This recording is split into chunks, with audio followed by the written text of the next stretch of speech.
Келечектеги соода уже кечекиндей болбойт. 30 жылда мындай болгон эмес, чынын айтыш керек. Кантип заказчик табабыз? Каяктан табабыз? Даяр товар сатып көнүп калганбыз. Практика жүзүндө окуш керек да. Комплайнс деген сөздү мен биринчи жолу ошол жерде уктум да. Производство, сапат, ткань, текстиль, стандарт. Дордой базарында кайсыл товар өтүп атат? Келсем эле шуулдатып соода кылып атат. Мындан. Суроолор пайда болду да.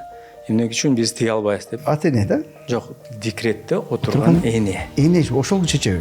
Ички рынок өзүбүздүн Кыргызстанга тиксе да болот экен ишкерлер. Кредиттер ылдамыраак болот. Бунун баасы өспөйт экендигин түшүндүк да. Деңгээл өсүп келатат да ишкерлердин. Бирөө баштап берип койсок эле калгандарыбыз тезирээк чыгып кетет. Анан мен айтпадым да эксклюзивдүү маалыматты берем депчи.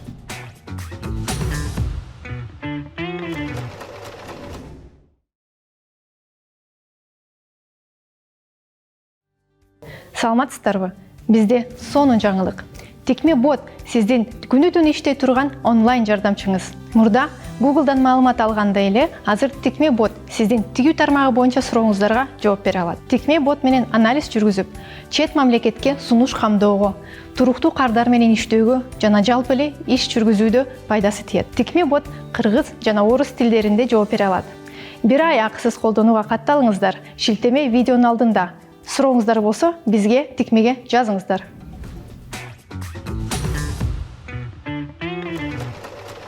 Саламатсыздарбы, урматтуу көрөрмандар? Аты жөнүм Сүймөнкул Жолдубаев.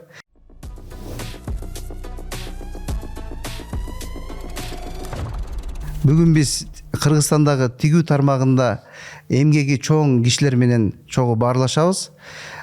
Максатыбыз ушул тигүү тармагындагы ишкерлерге пайдалуу болот деген үмүттөбүз. Кыргызстандагы тигүү тармагында кандай мүмкүнчүлүктөргө ээ Кыргызстан, дагы алдыда биз кандай ийгиликтерге жетсек болот? Ушул боюнча биринчи суроону Диларамкан эже сизге берсек. Баарыңыздарга кутман күн.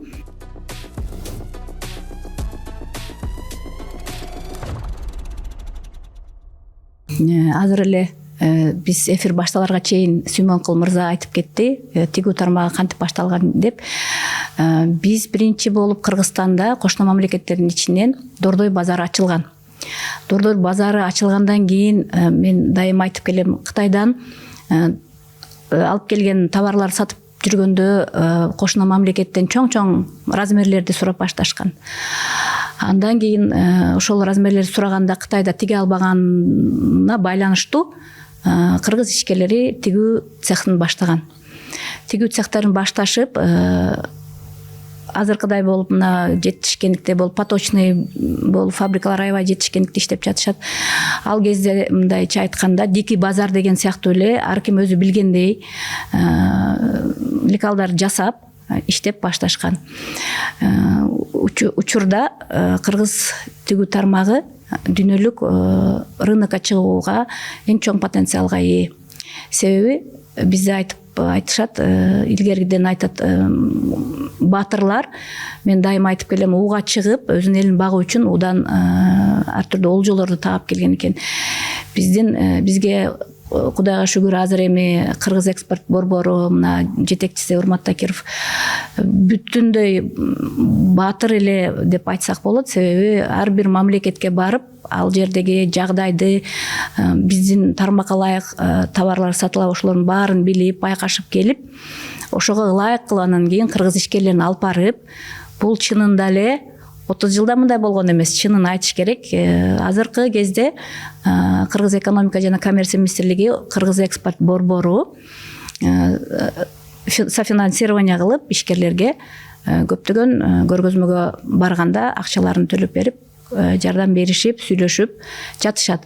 Эмне үчүн ошол методго өтүп кетти? Себеби биз илгери Дордойдо туруп, товарыбызды эле сатып, эч кандай бизге изденгенге керек эмес эле. Себеби товарыбызды базардан келип түнү башталат эле, түнү эле келип алып кетишет эле. Андан кийин заман өзгөргөнүнө байланыштуу, Сүймөнкул айткандай бизнес модельдер өзгөрө баштаганына байланыштуу азыр эми маркетплейстер ачылып, онлайн соодалар башталды. Ошондо кыргыз ишкерине мамлекеттин колдоосу керек болуп калды. Себеби ар түрдүү көргөзмөгө барып, өздөрүнүн товарларын көрсөтүп, реклама кылышып, өткөргөнгө туура келип калды. Ошондуктан бизге жардамга Кыргыз экспорт борбору келди. Ошол боюнча Урмат мырза өзү айтып бере алат. Саламатсыздарбы, урматтуу көрөрмандар. Менин атым Урмат Такиров.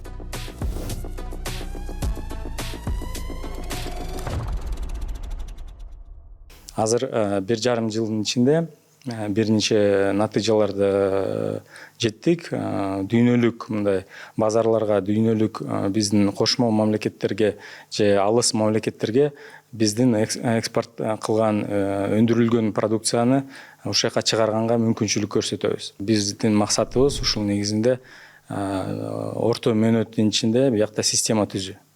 Негизги система түзүүнүн ичине эмне кирет? Бул биринчиден топтун өзүнүн компетенцияларды топтоо. Бул изилдөө иштерди, пландаштыруу, уюштуруу иштерди, анан жанакындай тышкы базарга сатуу боюнча көмөк көрсөтүү механизмдерди ишке киргизүү. Эми бүгүнкү тема анан сиздердин Тикме каналына байланыштуу кийим тигүү тармак жана текстиль өнүктүрүү тармактарды эгер карасак, бул тарыхта Кыргызстанда өзүнүн мындай эволюциясы болгон да. Бул бир жылда жаралган эмес да. Бул мындай жылдан жылда биринчиден Дилеже айткандай бул дордойдон башталган. Сатып алуу, кайра сатуу да. Оптом алып келишет, жек жанакындай розницага сатышат, же болбосо мелкий оптом сатат, же болбосо под заказ алып келет да продукцияны. Кытай, Турция жана башка мамлекеттерден. Анан ушул канчалык бул жакта ишкерлер өздөрү соода тармакты изилдеп өздөрү баштап эметкенде алар өзү кийим тигүү боюнча суроолор пайда болду да. Эмне үчүн биз тиге албайбыз депчи. Анан кичинеден бул жаралды да өзү сектор. Бирок бүгүнкү күндө эгер биз салыштырсак, мурдагы секторга мындай эволюциясы да болуп келатат. Мен жеке оюм, негизги максат ушул секторда кандай өзгөрүүлөр болуш керек. Биринчиден бул менеджерлик. Менеджерлик жактан жанакындай бул компетенция, именно менеджерлик компетенция. То есть бүгүнкү күндө финансылык пландаштыруу, жанакындай өндүрүш жактан проектирование кылуу, ошонун ичинде өндүрүш, текстиль өндүрүш жана кийим тигүү өндүрүштүн өзүн операционный менеджмент деп коет. Операционный менеджменттин ичинде биз өзүбүз компетенцияларды жогорулатыш керекпиз да. Себеби эгер биз тышкы базарларды, ушул чоң экспорттоочуларды карасак, алар уже алдыда турушат да. То есть алардыкы гармонизация, ошол производственный процесстин гармонизациясынын системасы бар. Биз ошон азыркы учурда, мисалы Индияда мен бир нече профессорлорго катталганмын ошол LinkedIn'де. Именно кийим тигүү тармак жактан операционный менеджменттин алар изилдөө кылышат да. Ошолор неме уже бүгүнкү күндө Индияда чоң фабрикаларда ошо гармонизация кылып атканда, жанакындай өндүрүш процесстерди карталоо жана проектирование кылганда, алар уже искусственный жанакындай интеллектти колдонушат. То есть бүгүнкү күндө уже биз ойлоп атабыз, биздин секторубуз өнүгүп келатат. Бирок биз кичине артта болуп атабыз. Ошондуктан менин жеке оюм, биздин ошо ишкерлер көбүрөөк жанакы интеллектуалдык жактан басым кылыш керек да. И бул бир. Экинчи бул философия да. Биз жанакындай ойлойбуз, мына көбүрөөк маржинальность табыш керек, анан көбүрөөк акча табыш керек. Бирок өзүңүз билгендей бул рызкы да.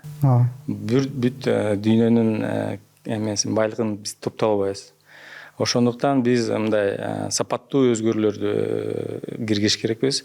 Эмне себептен биз туруктуулук өнүктүрүү жактан басым кылыш керекпиз. Эгер биз эртеңки күндү биздин келечектеги муун, келечектеги ишкерлер, келечектеги текстиль тармакта иштеген өндүрүш ишкерлерди ойлосок, ошолорго биз кандай өзүбүздөн мындай салымды кылабыз да, алардын келечеги. келечекти ишкерлерге. Ошону биринчиден мен жеке оюм бул технология жактан биздин университеттер, институттар жана бул жакка инвестиция алып келиш керекпиз. Эгер мамлекеттик деңгээлде карасак, биринчи бул окуу, жогорку окуу жана орто окуу жактан биз инвестиция кылыш керекпиз. Себеби эгер азыр ишкерлер, бул жакта ишкерлер өзүнүн компетенциясын жаңы системаларга өтөбүз десек, кайсы жакка барышат? Барган жер жок. Тренерлер азыркы учурда кайсы тренерлер? Marketplace, Wildberries, Ozon, Fulfillment, жана башкалар болду. Же болсо сатуу боюнча. Кандай конверсия кылыш керек, кандай сайт кылыш керек, кандай соц тармактар менен колдонуш керек. Болду, ошол эле күнүмдүк иш да. Бирок эгер биз өндүрүш жакты карасак, анын ичинде пландаштыруу, эффективдүүлүк өндүрүш, биз эгер глобалдык мындай базарда биз туруштук эгер беребиз десек, максатты койсок, биз ошол басым биринчи компетенцияны жогорулатуу боюнча караш керекпиз да. Урмат байке, бул айтканыңызга кошулам. Себеби биз 2016 жылы Парижге выставкага барганыбызда, ошол жерде биздин деңгээлибиз кандай экендигин түшүндүк да. Мен болбосо биз баягы алдыңкы ишкерлер барганбыз. Биз Кыргызстандагы көрүнүктүү ишкерлер деп, биз аларга барып өзүбүздү ушунчалык бир башкача бир дух менен барганбыз. Аларга жолукканда бизден бир эле суроо берген да.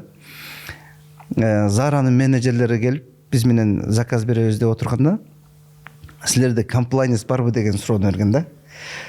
Мен ошол комплайнс деген сөздү мен биринчи жолу ошол жерде уктум да. Чындыгында мен бул жакта колдонбосо кантип неметебиз? Ал эмне экенин анан кийин ошол жерден изилденип баштадык да. Айткым келген нерсе, ал комплайнс бул башындагы эле сөз, ооба бар дегенден кийин анан кийин алар отурушту жаныбызга. Жок болсо отурбайбыз, кетебиз дешти да. Айткым келген нерсе, алардын биринчи кадамы эле ушул, экинчи кадамы, кийинки кадамдары ар бир жасала турган жумуштун хронометражы бүт бардык детальдарына чейин эсептелген да. Анан ал нерсе жөнүндө сураганда, мисалы үчүн, бул мынча секундта тигилет, силерден күнүнө канча жумуш бар, канча количество чыгат дегенде, биз ал нерсе жөнүндө да жооп бере албай аттык да. Демек биз ал нерседе дагы биздин билимибиз аз экендигин түшүнгөнбүз ошондо. Демек, мындан кийинки кадамдарыбыз биз эмне жөнүндө иштешибиз керек деп, ошол күндөн баштап биз ички башкаруудагы жетекчилердин деңгээлин өстүрүп, аларга туура багытты көрсөтүп, ошол эле учурда сырткы рыноктарга кандай чыгыш жолдорун изилдене отуруп, 2019 жылдары биз экспортко чыгып баштадык. Бул биздин компаниянын ичиндеги болгон окуя. Мына ошол кадамдар болбосо чындыгында болбойт экен. Демек, биз ишкерлер тигилген кийимдин эле деңгээлин өстүрө бербей, өзүбүзгө дагы бир аз салым кошуп, өзүбүздү өстүрмөйүн, бунун баасы өспөйт экендигин түшүндүк да. Мен кошумча кошуп кетейин эки мырзага. Жакында эле биздин Кыргыз тигүүчүлөр ассоциациясынын мүчөлөрү менен чогуу өлкө башчысы менен Урмат мырза болуп чогуу Тажикстанга барып келдик. Алардын фабрикаларын кыдырдык. Алардын тиккен продукциясы, чыгарган продукция бизге караганда алда канча алдыда экен. Бул алдыда болгонуна себеп аларда союз кулагандан кийин фабрикалар сакталып калыптыр. Алар поточный операционный болуп тигип кала беришип, анан мамлекет кийин жеке менчиктерге өткөрүп бериптир ишкерлерге. Бизде кандай болду? Бизде фабрика заводдун баарысы сатылып кетти. Ишкерлер өзү нөлдөн башташты. Ошолун жактарын караш керек да. Анан бирок алар жактан биз ишкерлер менен алардын чыгарган продукциясы менен салыштырып, алар алдыга кеткен менен алар бизге алардын плюстары, биздин минусубуз. Бирок биздин плюсубуз, биз Дордойдо соода кылып жүрүп, бизде базар бар экенин билип, Дордойдо Россиядан бүт ишкерлер биринчи келип, селлерлер да бизге келип, заказ берүүнүн натыйжасында маркетплейске дагы онлайн соодага да биринчи болуп биздин ишкерлер өтүп кеткен. Алар биз силерге суктанабыз, бизге да үйрөткүлө деген ушундай сөздөрүн айтып жатышты да. Анан мен өзүм тигүү тармагы, текстиль кантип өнүккөн дегенде бүт өзүмчө изилдеп, өз алдымча анализдеп чыкканмын. Сүймөн кыл айткандай, Кытай бизнес модели караганмын да, алар кантип өнүккөн. Аларда биринчи болуп 78-жылдан баштап эле булар өнүгүп баштаган экен. 78-жылы бизде дагы Кыргызстанда да фабрикалар болгон. Школьный мектепке кийим тиккен 1-май, ушундай сыяктуу ВЛКСМ деген фабрикалар болгон, ири фабрикалар. Тилекке каршы ошолор сатылып кеткен да. Ошол кезде булар кандай болуп башталган? Урмат мырза айткандай, булар кластер методу менен болгон. Эң биринчиден жеке менчикке кепилдик алып беришкен, сырткы инвестицияга аябай колдоо кылышкан. Ошону менен бирге булар текстиль тигүү тармагын чынжырча катары кабыл алган. Биз дагы өнүгүү үчүн мисалы мамлекеттик программаларга киргизип, ошол кластерди өнүктүрсөк болот. Мисалы мен кантип өнүгөт дегенде, кластердик өнүгүү стратегиясында ар бир область өзүнүн ресурстук мүмкүнчүлүктөрүнө жараша алектенип өндүрүш кластерин түзсө болот. Мисалы Ош, Баткен, Жалал Абад пакта өстүрүү жана ийрүү жибек өндүрүш менен экспортко даярдаса болот. Себеби мен өзүм союз кезинде Оштогу жибек комбинатта иштегенмин. Кадимкидей пиllaдан бизден жибек, шелк деген азыр тигип аткан сырьёлор чыккан бизден.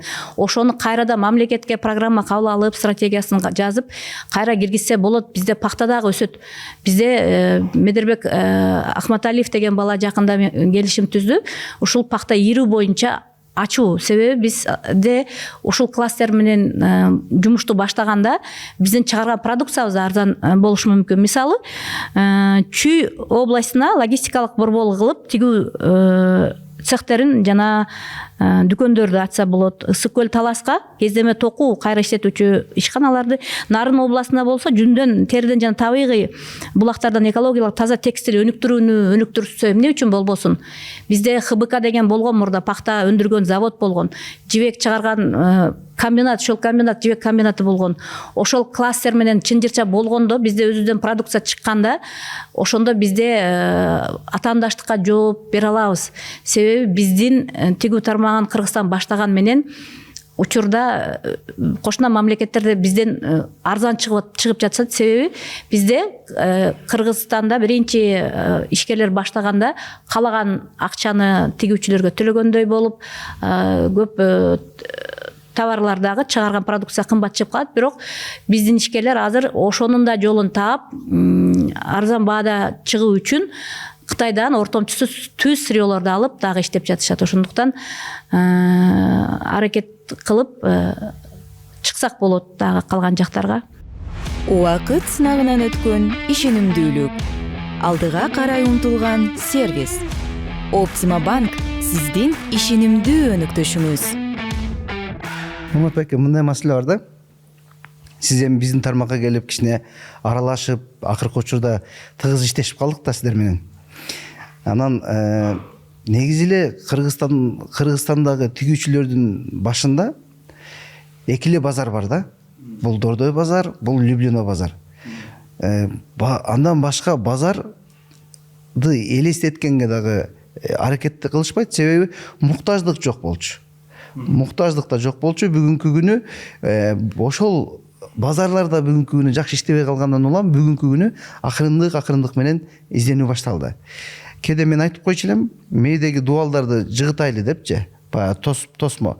Биз бир эле эки эле базарды карап отурбай, бизде андан бөлөк дагы базарлар бар. Мисалы үчүн ошол Германияга биз экспорт кылып атканда, биз ошондо түшүндүк, бул көрсө болот экен, элдер евро менен төлөйт экен, дагы бир алдын ала төлөп коет экен.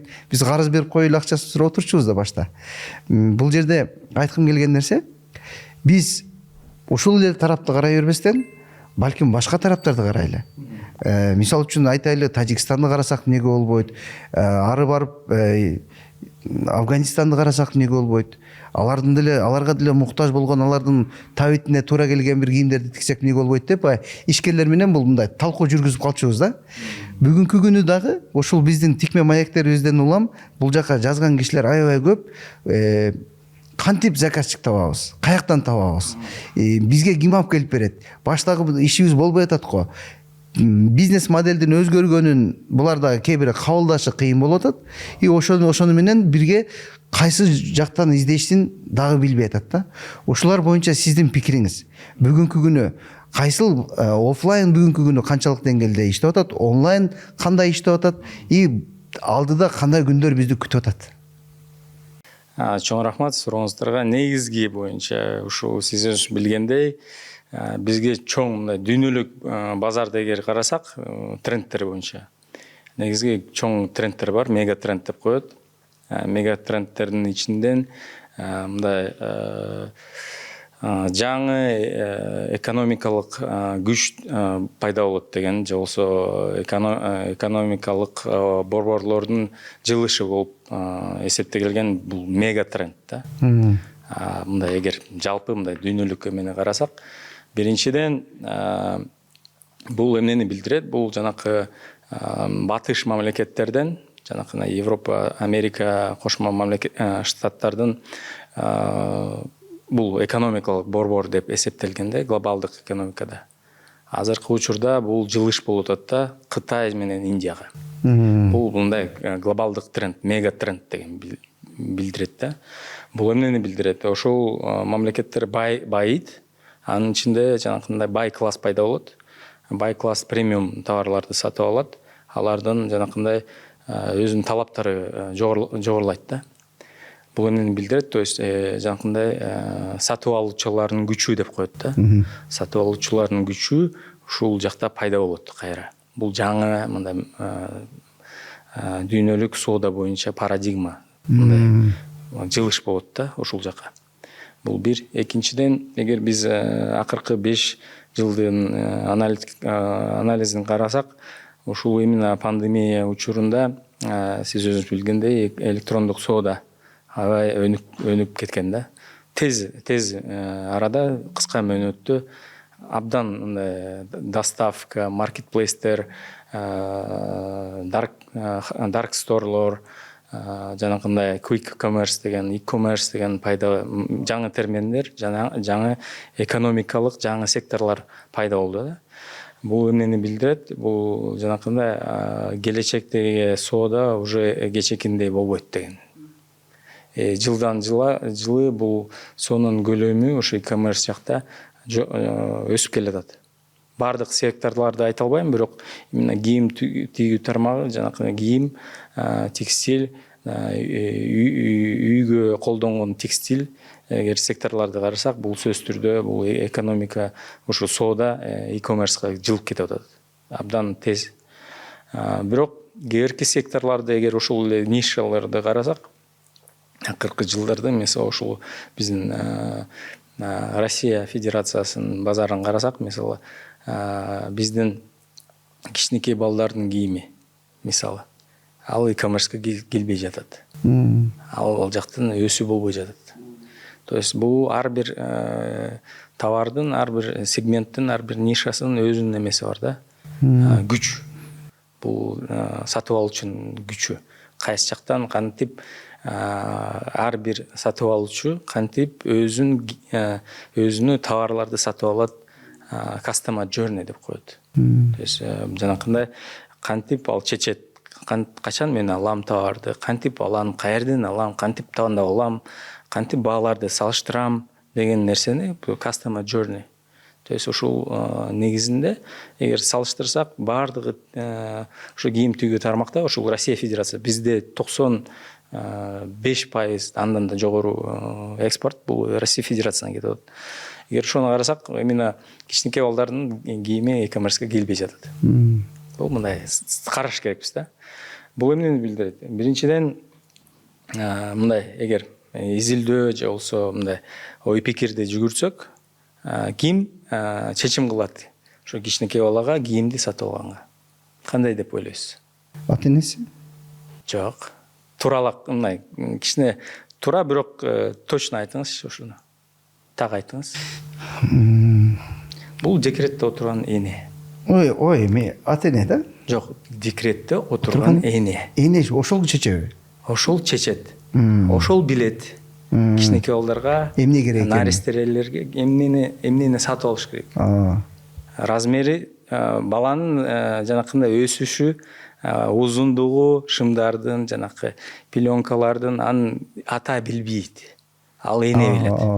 Декретте отурганда сиз өзүңүз билгендей мындай кичине изоляцияда болгондой отурат да эне. Ошондуктан бир эмеси жанакындай өзүнө мындай эркиндигин сезгенге бул шопинг. Сөзсүз түрдө ал мындай Wildberries'тен заказ кылбайт. Ал дүкөнгө барып баласы менен өзүнүн эмесин тандап, себеби бул өзүңүз билгендей первый слой. Анан кичинекей балдардын кийими бул стандарттары жогору. Сертификация жактан даже жогору. Ошондуктан бул эмнени билдирет? Бул сатып алуучунун коргоо боюнча. То есть бул түзүлгөн кыма. Ошондуктан эне барат, өзүнүн колу менен кармайт, сапатын көрөт, түстүлөрүн көрөт, мыйдын кайсы жагы болот, бүт ичиндеги жанакындай шовтору барбы, жокпу, ошону карайт. Баласын оорутабы, оорутпайт. Ошонун баарын, то есть бул өзүнчө 2 жаш, 3 жашка чейин Россияда e-commerce өспөй жатат балдардын кийимдери. Төмөндөйт наоборот. Азыркы учурда башка форматка кетип атат. В основном жанакы детский мирге кетип атат. Ал жакта оюнчуктар бар, развивашкалар бар, кийим бар, жанакы памперс, косметика, кичинекей балдардын жанакы шампунь жана башкалар да. То есть бир жерге барат, өзү тандайт, өзүнө каалаганын алат. Керектүү нерселерди. Башкалар, мисалы атасы же болбосо жаштар, же болбосо даже карыган кишилер чоң шаарларда убакыт тар. Аларга e-commerce абдан ыңгайлуу. Себеби ал даже размери туура эмес болсо, же сапаты начар болсо возврат кылып алат. Акчасын кайтып алат. То есть бул аябай мындай ылдамдыкта бир күндүн ичинде же болсо максимум 2 күндүн ичинде доставка болот товардын. Еще отзывдарды карайт, ал жакта рейтингди карайт, то есть башка сатып алуучулардын фидбегин карап туруп, рейтингдин негизинде алар өзүнүн чечими кыска да убакыт, тар. Жумуштан кийин үйдө даже башка иштер бар, то есть үй бүлөсү, балдары жана башка да. То есть убакыт аябай аз да. Бүгүн ошол сатып алуучулардын убактын экономия кылыш үчүн рейтингдерди колдонуп эле чечим чыгарат. Демек сиздин оюңуз боюнча электрондук коммерциядагы бул кайсы бир пайыздагы гана товарлар ошол жактан соодага ыңгайлуу, кайсы бир пайызы өспөй деле калышы мүмкүн экен да. Ошо мисалы даже башка улуттар, мисалы Кытай менен Японияны салыштырсак, экөө тең жанакы чыгыш Азиядан эсептелет да. Менталитет почти бирдей да. Менталитет Корея, Япония, Кытай булардын философиясы почти бирдей. Өзгө эмелери бар, айырмалары. Бирок эгер ошолорду даже салыштырганда e-commerce'тин позицияларын карасак, структура потребления деп коет. Японияда башкача. Көп товарлар e-commerce'ке келген жок. Кытайда абдан тез өнүп келатат. Дагы бир ой келет да. Бул e-commerce канча убакыттагы бизде өмүр сүрүшү мүмкүн? Көп мындай аналитикалык борборлор жана изилдөө борборлор бар. Алар айтышат, что көбү ошо именно кызмат жактан, мисалы ошол IT сервистер почти 95% уже 99% уже e-commerce болуп калган. То есть биз мисалы Microsoft'тун программасын мисалы сатып алам мен уже 3 жыл болду сатып алган. 3 жылда өзү списание кылып эле кетип атат да. Мага ыңгайлуу да. Бир жолу төлөп койдум, болу ошол продление боло берет да. Ошол эле учурда мен жеке оюм, анан изилдөөлөрдө мындай салыштырганда көп товарлар, именно кийим тигүү тармак в том числе, бул анын ичинде ошо e-commerce'ке көбүрөөк эмеси долясы өсөт. Бул өсөт долясы. Биринчиден бул мисалы биз 2018 Euromonitor International деген аналитикалык борбор бар. Бул Лондонда штаб-квартирасы турат. Бул дүйнөлүк изилдөө маркетингилик борбор да. Эң чоң офис Кытайда. Кытайдын базары аларга приоритет. Алар эмне дешет? Ушу 2018-те алар эмне дешкен? Алар Россия боюнча мындай анализ кылышкан да, что Россияда e-commerce абдан тез арада өсөт. Особенно жанакындай чакан шаарлар, орто шаарларда. Себеби Россия чоң. Бирок мындай first pillar деп коет. То есть биринчи кадамда турган шаарлар, алардын саны экөө эле. Москва менен Питер. Экинчи pillar же болсо экинчи уровеньде турган, деңгээлде турган шаарлар Новосибирск жана башкалар да, мисалы. Бирок алар аз. Чоң шаарлар. Алардын адамдын саны, экономикалык күчү жактан ушул шаарлар аз. Бирок ошол шаарларда федералдык деңгээлде түзүлгөн соода борбору абдан чоң. Ашан жана башкалар болчу да ушул учурда. 2018-те айтышкан, что бардык дүйнөлүк брендтер ушул биринчи деңгээлде турган шаарларда жана экинчи деңгээлде турган шаарларда жалгыз гана ошолордо эле иштеген да, ритейл, офлайн. Бирок Россияда абдан көп мындай үчүнчү деңгээлде турган шаарлар, абдан көп. Региональный центрлар, мисалы, билбейм, Казань кирбей, бирок Уфа жана башкалар да, ушундай шаарлар, бирок ал жакта глобалдык брендтер полностью кирген жок болчу.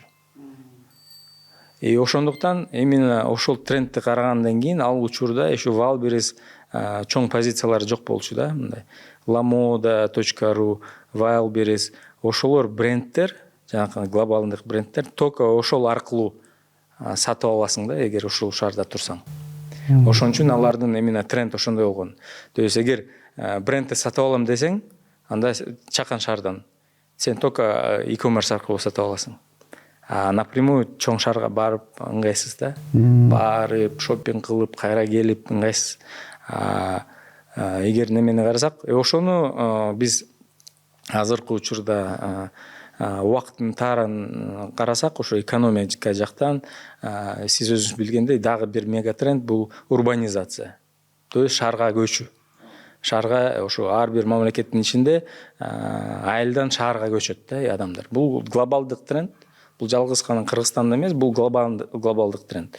Себеби шаардын экономикасы бир нече эсе деңгээлде жогору турат, ал жакта мүмкүнчүлүктөр көп жаштарга жана башкаларга.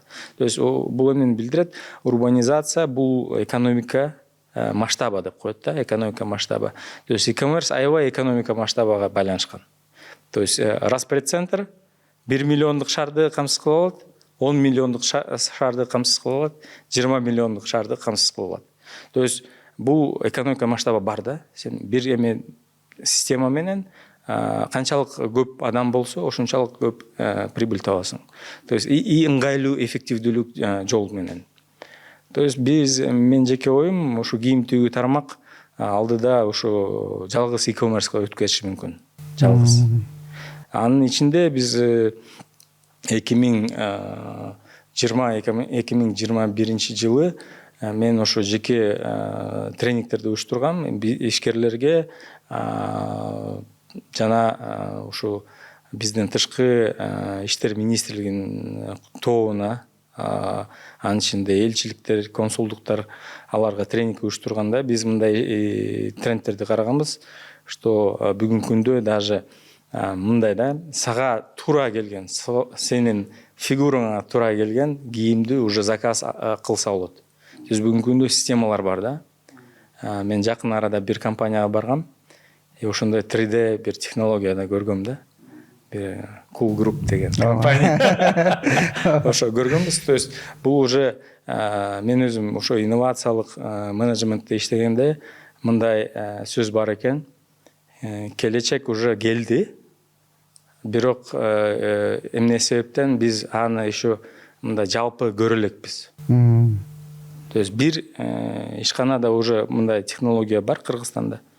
бирок эртең 100 ишканада бар болсо бул уже тренд болуп калат. Бул технология келди деген нерсени билдирет. Келечек келди деген нерсени билдирет.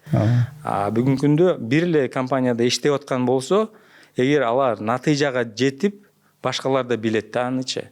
И ошону колдонуп баштайт. То есть бул келечек уже келди. Просто ал мындай жалпы жактан еще келелек да. Бул бир точка болот да.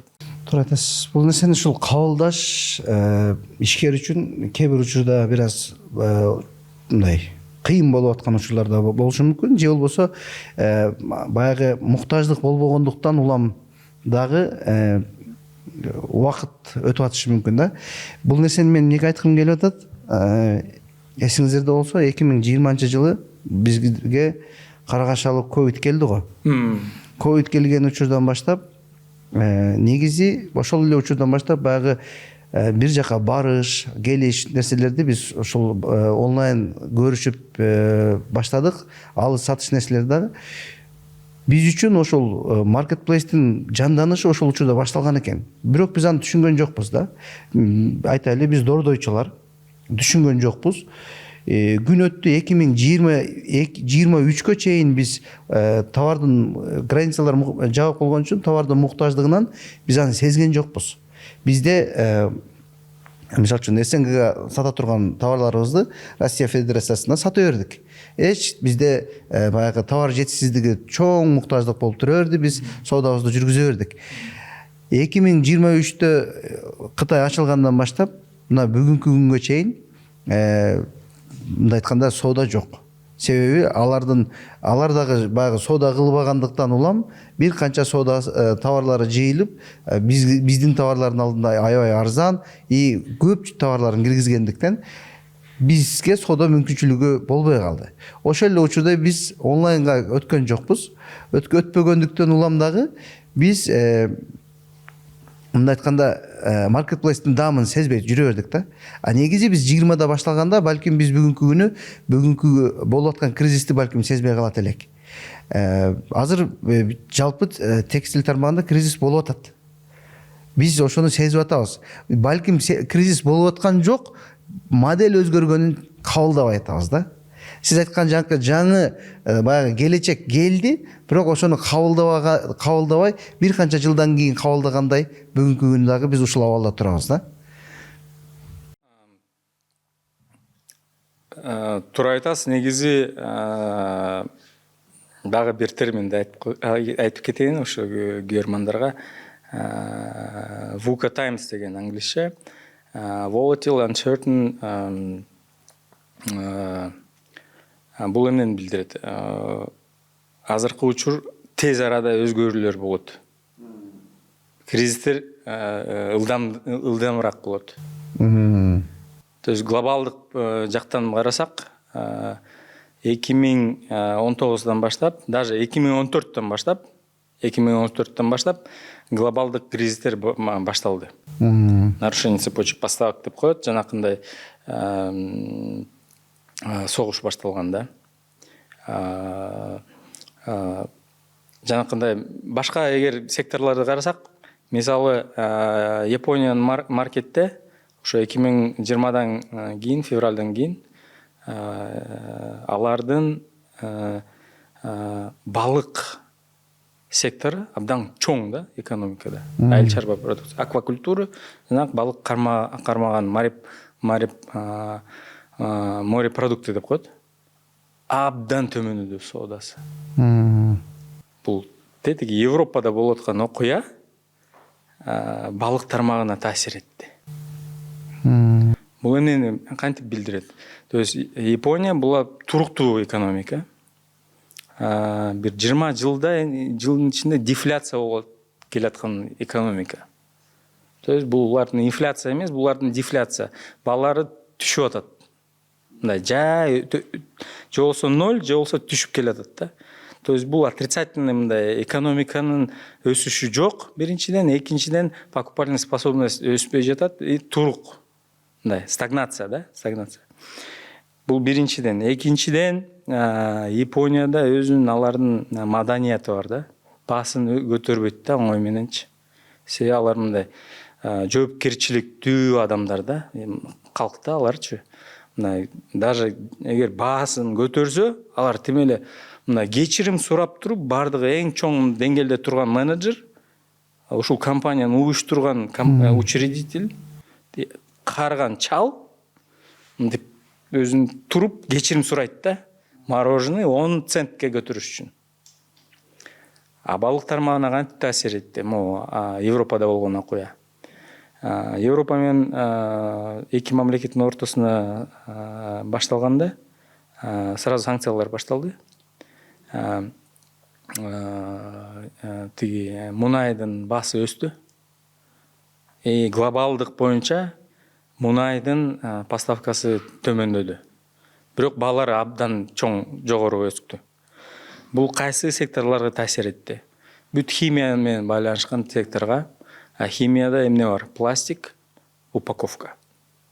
Оказывается, балык секторда, мореходство именно секторда, жанакы холодная цепочка деп коет, муздаткыч цепочка. Алар свежий балыкты жешет да. Сразу кармап туруп муздашат, анан упаковка. Жанакы вакуумная упаковка. То есть ал пластиктен турат. То есть ценообразование балык секторда Японияда көбүнчө мунайга байланган. То есть мындай кризистер боло берет, ылдам боло берет. Азыркы биз жашап аткан убакытта глобалдык жактан карасак кризистер пайда болот. Мисалы ошол эле саясат. Тарифтик саясат. Тарифтик саясат. АКШнын тарифтик саясаты. Бул мындай чоң X фактор болуп чыкты да.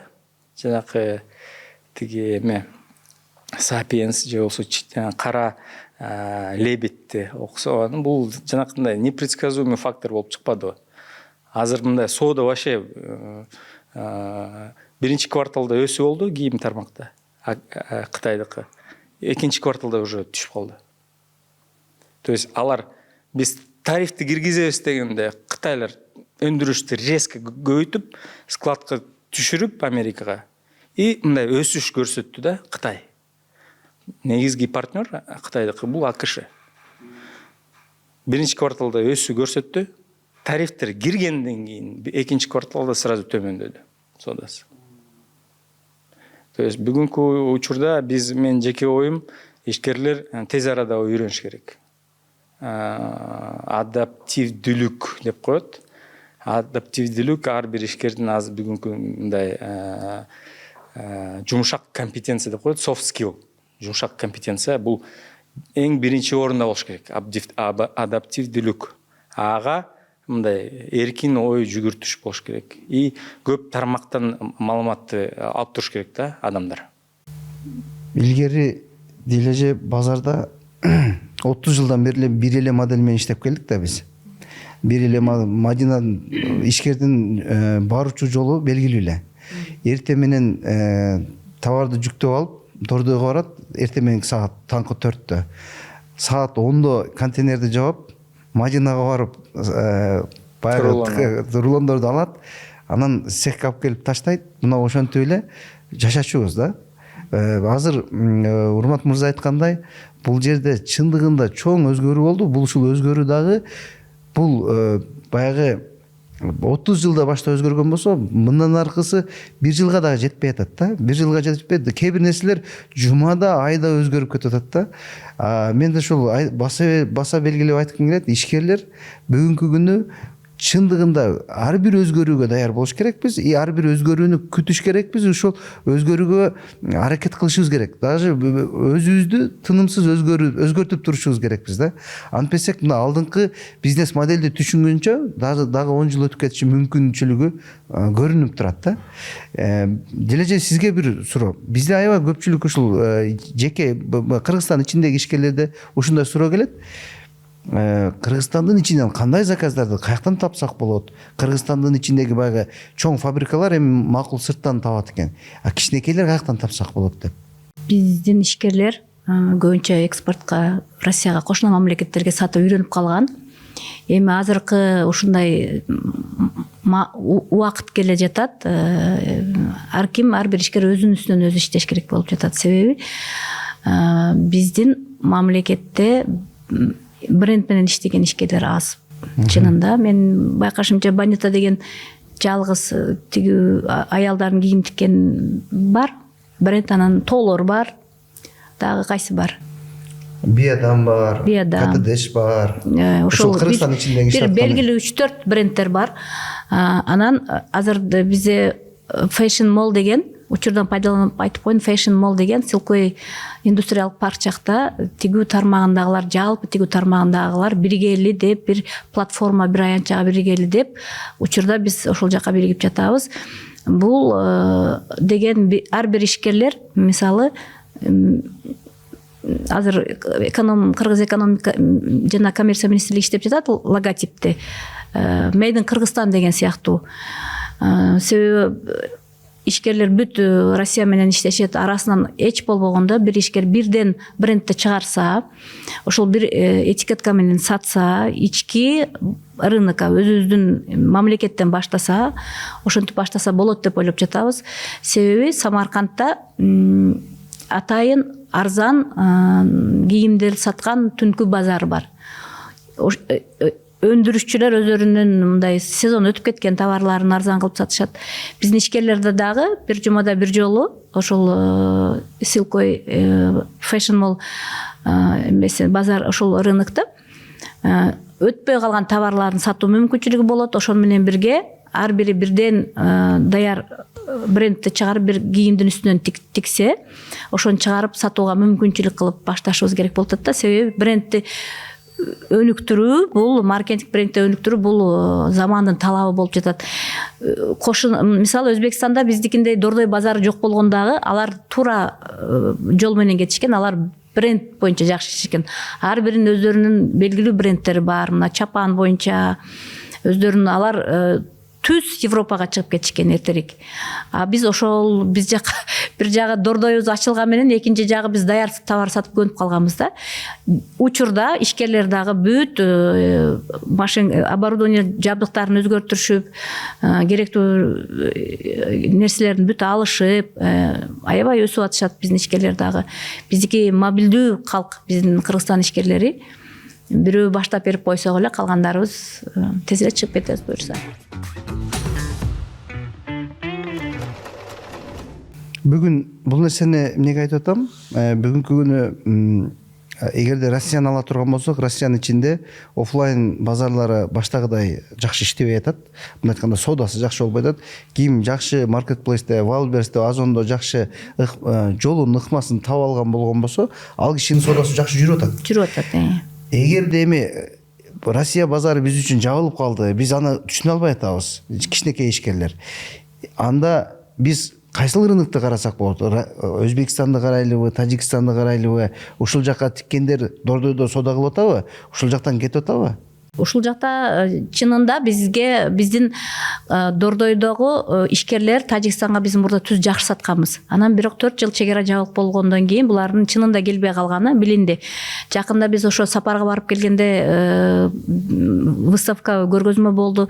Биз ага дагы көнбөй алардын Карван деген дүңүнө саткан базар бар экен.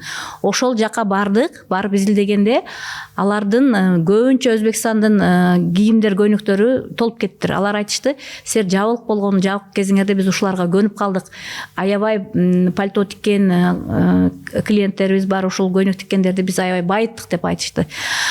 Анан Кытай менен ошол Өзбекстандыкына көп көнүшүптүр дагы. Биз бир турдук, эртеси күнү дагы акырында турсак, анан бирден алгандар келди.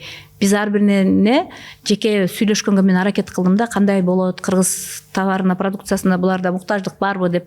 Ошол келгендер айтып атат, биздин товарыбыз базардагы дейт, Карван базары бүт жана регионго ылайык товарга толуп кетти деди. Анан элиталар, акчасы барлар, алар таап алат. Алар дүкөндөрдөн, эмеден, маркетингтерден алышат, алар алып алышат дагы. Бизге орто зар, средний сегмент, ортодагы бизге ылайык кийим жок болуп калды деди. Силер жакшы тигет элеңер. Биз ушул силердей алгандай болуп биз үчүн жок болуп атат деди, ортодогу сегмент. Анан ошондон мен ошондон кийин бизде Диана деген, Диверсия деген айым бар. Мен бирде иштейт. Ошол кыз менин сөзүмдү, ушул ойлогон оюмду подтверждение кылды ошол адамдардын сөзүн. Себеби ал айтат, бизде Казакстан келбей калды эле. Анан кийин соода аябай жайлап калды эле. 2 айдан бери Кудайга шүгүр Тажикстан аябай келип атат эжеке деди да. Анан ошол Тажикстандан келгендер акырын келишип башташты чынында. Бирок биз мурда Тажикстанга, Орто Азияга тиккенден кийин Россияга тигип, ошолорго ылайык кылып, алар келген кезде биз кышкын тигет элек да. Эми ошолорго ылайык иши кылып, бул деген ишкер, абдан ишкер үчүн ушунчалык татаал убакыт мезгилдер келип жатат. Өтө көп ойлонуп, көпкө иштегенге туура келип атат да. Демек, Алдын ала жүрүш керек болуп атат ойлонуп. кичинекей ишканасы бар ишкерлер онлайнды жакшы жолго салып атсаңар, Өркүндөтүш керек. анда бул жакта офлайн базар иштеп атыптыр да. Иштеп атат. Дүңүнөн деп соода кылып атат деп айтпадыбы? Баштагы биздин Дордойдогу соода бул жакта болуп атыптыр. Ооба, болушу мүмкүн, бул жакта эле онлайнга өтөт бир канча убакыттан кийин. Бирок бул элдердин менталитети, түшүнүгү дагы бир баягы өзү барып соода кылып кармап алгысы келген бир менталитетибиз бар. Ошого ылайыктуу болгон рыноктарга силер кийимдерди тиксеңер, демек соодаңар балким эски силер үйрөнгөн метод менен соода кылганга мүмкүнчүлүк бар экен. Мен мына ушул Дилежа менен сүйлөшүп отуруп ушул нерсени аныктап атабыз. Урмат мырза, дагы бир мындай ой келет да. Кошуп кетпейинби? Дагы кошуңуз. Сиз өзүңүз билгендей, ушу былтыр май айынан баштап биз бир нече эл аралык көргөзмөлөрдү уюштуруп атабыз. Соода миссияларды уюштуруп атабыз. Ошол эле учурда биз ушу Тажикстан республикасына биз 4 жолу ошол акыркы эгер 3 айдын ичинде 4 жолу барып келгенбиз да, уюштуруп. Биринчи жолу жеке мындай экономика министрлигинин деңгээлде биздин адистер барып келген. Жанакындай эки тараптын мекемелери менен деңгээлде. Анан биз ушу биздин азыркы учурда биз тиги Эмомали Рахмон Бишкекке келгенден кийин, жанакындай чек аралар ачылгандан кийин биз сразу бир 2 ай мүнөттүн ичинде соода миссияны уюштурганбыз да. Биринчи барган шаарыбыз бул Худжант болгон. Худжантка кирип, ал жактан Душанбеге кирип, анан Хатлонго барып, Бухтар шаарына и жанакындай ошол негизги 2 регионду карап чыкканбыз. И региондук деңгээлде, аймактык жанакындай деңгээлде алардын башчылары менен жолугуп, кандай муктаждыктар бар, анан базардын потенциалы кандай деп суроолорду берип, өзүбүз мындай жеке разведка кылабыз да. Биздин негизги максат кандай болгон, кийим тигүү тармагын, тамак аш тармагын. Жанакындай өндүрүш жактан кантип бири-бирибиз менен чын жерде түзсөк болот депчи. Анан биз ошо Бухтарга барганда алардан айттык, Бухтардын экинчи губернатордун орун басары мурдагы өндүрүш жана инновациянын министрликтин министри болчу да, мурдагы. Ал менен жолукканда ал айтты, бизде Тажикстанда 3 миллион мектептин окуучулары бар депти. 3 миллион дейт. И ошол окуучуларга биздин ички өндүрүш жактан биз камсыз кыла албай жатабыз дейт. 3 миллион. 3 миллион эмнени билдирет? Бул жанакындай көйнөк. Ооба. Школьный көйнөк. 4-5 кийим да. Көйнөк, анын ичинде еще шым 2-3 шым болот, көйнөк 2-3 шым көйнөк болот, жанакындай пиджак болот, анан майка болот, труси болот. То есть эгер биз мындай анан 3-чү слой кышта кийгендай жеңилирээк, себеби ал жакта анча деле суук эмес, көбүнчө эгер региондорду карасак. Бирок күздүк 3-чү слойду карасак болот. Ошо менин жеке оюм, биз ушул негизги максат ошо Кыргыз экспорт борборунун ошо биздин ишкерлерге мүмкүнчүлүктөрдү түзүү.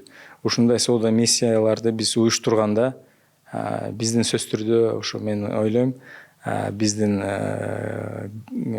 азыркы карап аткан ишкерлер, мен уюштуруучуларга айтып коем, биздин ошол YouTube каналдын, Instagram баракчабызды ушул жака YouTube'дун описаниясына кошуп коюңуздар. Себеп ал жактан маалымат алса болот да.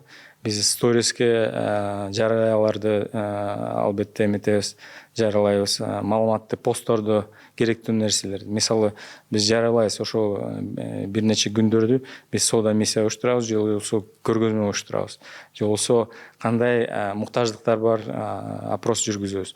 Ошонун негизинде биз иш алып барабыз. Ошондуктан албетте биздин баракчабызга катталыңыздар, анан лайк басыңыздар.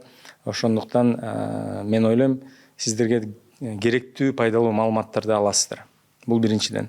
Экинчиден, биздин максатыбыз ушул 2017 жылы мен ошо Кыргызстанга бир эл аралык деңгээлде иштеп аткан консультант алып келгем. Удо Фребер биле, Германиядан. Ал негизги өзү көргөзмөлөр боюнча адис, дүйнөлүк деңгээлде. Ал мисалы Гуанчжоуда текстиль көргөзмөнү 0-дон баштап долбоор кылып туруп, азыркы учурда эл аралык деңгээлде эң чоң ири текстиль көргөзмөсү Гуанчжоуда. Ал баштаган, ал киши. То есть анын тажрыйбасы ушунчалык чоң да. Ал мындай айтты: Европада жана АКШда ишкерлерди изилдөө кылганда, сурамжылоо кылганда, алардан сурашты, эң биринчи орунда кайсы B2B бул жанакындай бизнеске кылган соода. То есть мисалы, эгер сиздер ритейлге сатсаңар, бул B2B деп эсептелет. Эгер сиз мага жеке адамга сатсаңар, бул B2C, то есть business to customer, business to business деген терминдер бар да. Ушу B2B маркетинг микс, же болбосо ушул маркетинг каналдары B2B сегментте биринчи орунда дүйнөлүк боюнча бул корпоративдик сайт. Дүйнө боюнча ушул банктар, финансылык кызматтар, консультативдик сайттар негизги сооданы сайт аркылуу кылышат да. Биринчи орунда корпоративдик сайт, экинчи орунда бул көргөзмө. Бул жанакындай жарманка эмес, бул көргөзмө. Жарманкеге биз билебиз, Бишкекте жарманкелер уюштурулат. Ал жака жарандар келишет, пенсионерлер келишет. Көргөзмө бул адистиришкен площадка. Ал жака категорийный менеджерлер келишет, закупочный отделдердин башчылары келишет. Ал жака жанакындай дизайнерлер келишет. Ал жака чечим кылган, ушу товарларды сатып алам, контракт түзөм деген адамдар келишет. То есть ушул негизги экинчи орунда турат. Ушу маркетинг микс, B2B маркетинг миксте көргөзмөлөр экинчи орунда турат. Албетте ар бир ишкер ошону түшүнүш керек. Өзүн сайты болуш керек, баракчалары болуш керек, маркетплейстерде аккаунт болуш керек. Себеби омниканальность деп коет. Бул жанакындай жалпы ар кайсы канал аркылуу сатыш керек. Сатуу каналдарды бул сайт, соцтармак, маркетплейс, B2B, шоурум, дүкөндөр, бул омниканальность. Бүгүнкү дүйнөдө эң ири компаниялар, орто компаниялар омниканальность стратегиясын колдонот. Ошондуктан албетте аракет кылыш керек соц тармакта жакшы позиционирование, страничка именно бизнеске ылайыктуу. Жанакындай мен жакшымын, мен жанакындай айылга бардым, мына тойго бардым, же болбосо 20 жылдыкка бардым, ал жакта досторум менен жолуктум деген эмес. Бул өзүн ошо ишкананын жакшы жактан кайсы артыкчылыктары бар, кайсы мындай кызматтары бар. То есть продукция эмес, негизги бул кызмат. Азыркы дүйнө бул кызмат. Канчалык тез сен заказды кылып аласың, алып бара аласың, сапатын, анан эгер бракы чыкса кандай сен ага көмөк көрсөтөсүң. Кардар да анын прибыли сенин прибыль да. Эгер ал акча тапса, сенин товарларың негизинде, сен өндүрүш продукциянын негизинде ал прибыль тапса, анда сен деле табасың да. Сен туруктулук, бул контрактлардын выживаемость контрактов же болсо contract maturity деп коет деген термин бар. Дүйнөлүк боюнча Кытайлар биринчи орунда турат. Алардын бир контракттын орто мөөнөтү 5 жылдан жогору. То есть бир ишкана 5 жылдын мөөнөттүн ичинде орто эсеп менен алар поставка кылышат товарларды. То есть биз ушул деңгээлге чыгыш керекпиз да. Ар бир ишкана бүгүнкү күндү ойлош керек. Бул туруктулук, эртеңки келечекти өзүнүн көз карашы болуш керек, видение. То есть ар бир компаниянын видениясы болуш керек. То есть эртең мен мындай компания болом. Мен мындай кызматтарды көрсөтөм. Мен коомго мындай жакшы нерселерди алып келем. Прибыль бул деген эмне? Прибыль деген бул эгер компания коомго керек болсо, анын товары же болсо анын кызматы, значит анын эмеси болот, сатып алуучу коомдун ичинде. Значит бул ишкана коомго керек да. Эгер коомго керек эмес болсо банкрот болот. Значит бирденкени туура эмес кылып атасың, значит силердин системаңар коомго туура эмес, банкрот болсо, значит же болсо сен кредиттерди көбүрөөк алып туруп анан төлөй албай калып, кризис болгон учурда жабып калдың. Значит сен менеджмент жактан коомго туура эмес ишти алып бардың да. То есть бүгүнкү күндө мен ойлойм ушу ишкерлер биринчиден стратегия бул сөзсүз түрдө интернетте болуш керек. Ар бир компания, чакан бир адамдан турган компания даже интернетте болуш керек. Сайт болуш керек. Мындай айтышат да, деловая репутация начинается с сайта деп коет да. Сайт болсо, бул значит сен туруктуу компания. Анан билесиңер өзүңөр сайттардын мындай текшерүү бар да интернетте.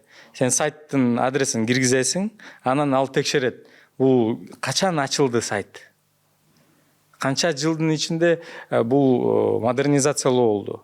То есть бул сенин компаниянын жөнүндө сенин репутацияң. Сен 10 жыл иштеп атасың же 1 жыл иштеп атасың деген жооп берет сенин кардарыңа. А эгер Европага силер иштейм десеңер же болсо башка мамлекеттерге иштейм десеңер, алар сөзсүз түрдө ошондой комплайенс кылышат и due diligence кылышат силер жөнүндө. Алар мындай жөн эле силерди анализ кылып коюшат. Силердин сайттын адресин киргизип туруп, силердин ИНН киргизип туруп, ар кайсы канал аркылуу алар сиз жөнүндө справка кылып алышат. Силер менен иштесе болобу же болбойбу? То есть ар бир ишкана мен 50-100 жылдык ишкана болуп өсөм деп максат коюш керек. А ошол максатты жетиш үчүн мен өзүмдүн кардарларыма сапаттуу товарларды тез арада кызмат кылуу, өзүнүн клиенттик мындай клиент ориентированность деп коет, клиенттерге туура жол менен, ыкма менен, мамиле менен сатып алуу, анан сүйлөшүүлөрдү жүргүзүү, аларды чакырып, аларга бонус кылып, мисалы, бонус бул эмне? Мисалы, силер товарларды жөнөтүп атасыңар, Валбереске, мисалы. Мындай, силер товарларды жөнөткөндөн кийин ичине бир открытка, же болсо бир мындай чакан сувенир кылып койгула, который мындай тамак аш эмес, потому что тамак аш бул риск да, рисковый товар. Мындай бир нечени мындай как сюрприз катары кылып койгула, бул силерди кардарлардын лояльностун көтөрөт. Негизги максат ар бир компаниянын бул лояльный клиент да. Анда реклама силерге кереги жок. Бул уже бренд бул эмне? Бул ат эмес да. Бул канчалык сиздердин ишкерлердин ушул силердин ишкананын силер чыгарган продукция жана кызмат көрсөткөн кардарларын сизге мындай силерден качпайт да. Канчалык силер бааны көтөрөсөңөр, силерден качпайт. Лояльность деп коет. Ушул брендтин бир параметри бул лояльность клиента. Убакыт сынагынан өткөн ишенимдүүлүк. Алдыга карай умтулган сервис. Optima Bank сиздин ишенимдүү өнөктөшүңүз. Дагы бир суроо келет. Дилеже бул сизге. Мамлекет тарабынан азыр кандай колдоо бар ишкерлерге? Бүгүнкү күнү кээ бир учурда баягы биздин адатыбыз бар да, бизди колдобой атат, бизге жардам бербей атат деген бир ар кандай пикирлер бар. Бирок ушул канчалык деңгээлде чын? Сиз мына мамлекет менен тыгыз иштешип жүрөсүз. Мамлекет тарабынан тоскоолдук барбы эмне ишкерлерге, же болбосо колдоо барбы? Ушулар боюнча мындай бир айтып берсеңиз. Мамлекет бизди карабайт, колдобойт деп айткан ишкермин мен да 2 жыл мурда ошентип айтат элем. Бирок биз 23-жыл декабрда биздин ассоциация түптөлдү. Ошондон кийин мен ассоциациянын жетекчиси катары мамлекеттик ишмерлер менен тыгыз иштеп баштадык.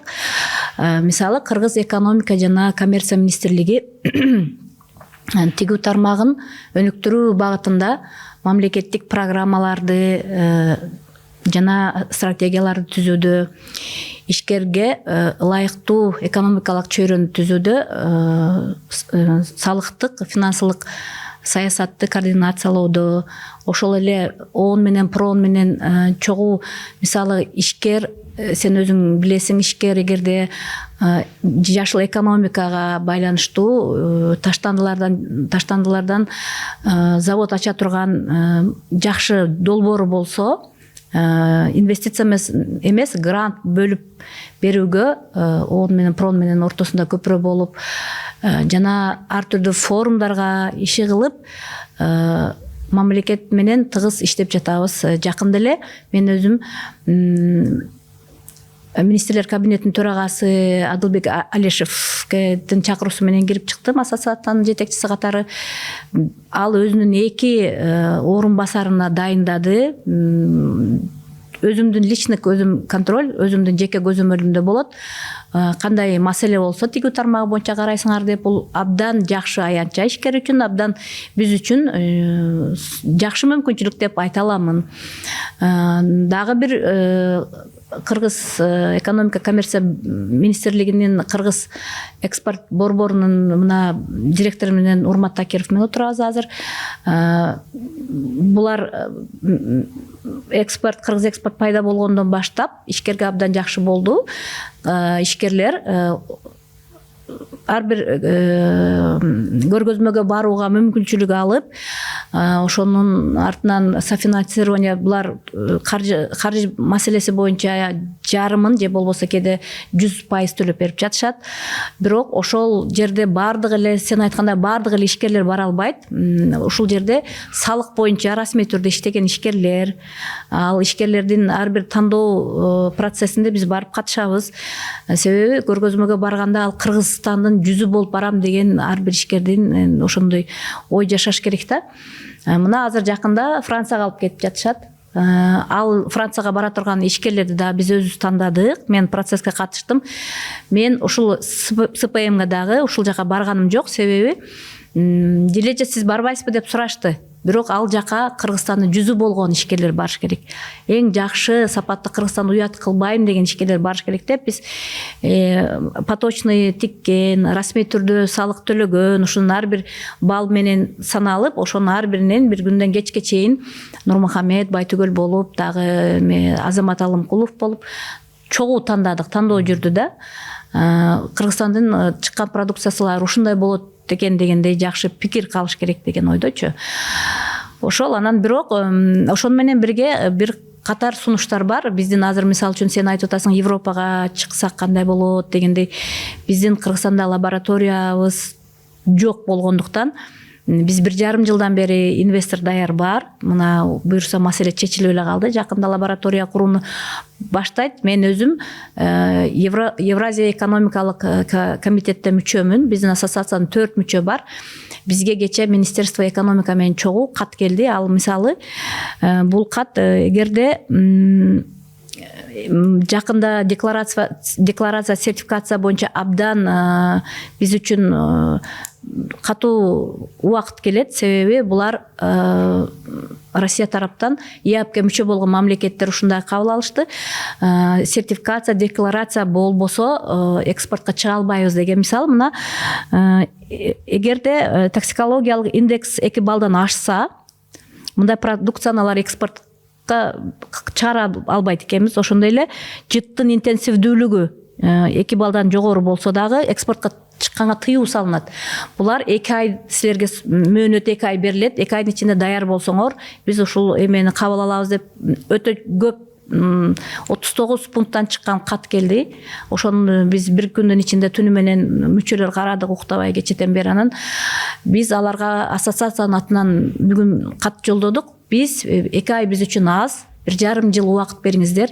Себеби биздин 1,5 жылдын ичинде лабораториябызды куруп, ошонун ичинде аккредитация да кылып үлгүрүшүбүз керек да. Себеби бул деген бизге кыргыз тигүү тармагына дагы минус болуп калышы мүмкүн. Ошондой катты жолдоп бүгүн жөнөтүп койдук.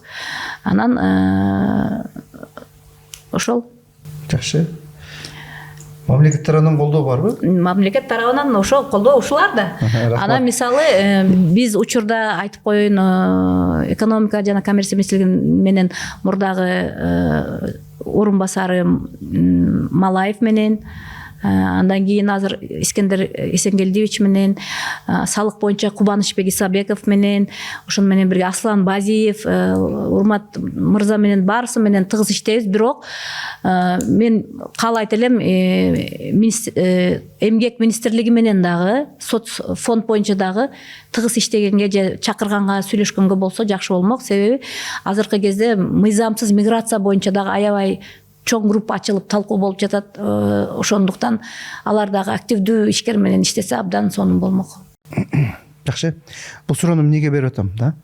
Көпчүлүк ишкерлер ушул бизге жардам бериш керек деген эле аябай чоң үмүттө болушат. Ошол эле учурда сен эмне кылып атасың деген учурда өзү жактан эч кандай жооп жок болуп калышы мүмкүн да. Анан азыр эле Европага же болбосо башка бир өлкөлөргө экспортко чыгабыз деп бир сүйлөшүп атабыз. Мына азыркы жакында Францияга кетип атат экенсиздер. Бул жерде жана комплайнс деген стандарттын ичинде ишкер кандай салык төлөйт деген дагы пункту бар да мамлекетке.